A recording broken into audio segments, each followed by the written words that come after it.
عندنا هاي السمكة المعدلة اللي حاب اقربكم، وهاي من لقمة الصياد من هنا، ونقول بسم الله.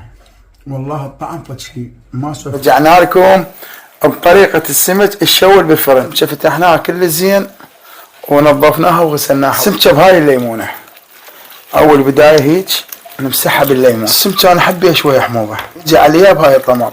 حبايب قلبي اتمنى السمكة تجر طماطة، يعني سووها بهاي الطريقة. ونخلي ملح ورش ملعقة شاي لا مندوز كلش طيب للسمك. انا احب السمك بحلب. لا السمكة راح اخذها على الفرن على النار الجوا، واخر 10 دقائق خليها على النار فوق، وخلي الصلصة مالتها. والصلصة مال السمك ملعقة كوب صاص، ملعقة كوب دبس الرمان، كوب دبس فليفلة، نعطيهم خلطة معدل. طلعنا السمكة من الفرن خليناها بس على النار الجوا، اخر 10 دقائق بس على النار الفوق، ونخلي الصلصة مالتها سويناها.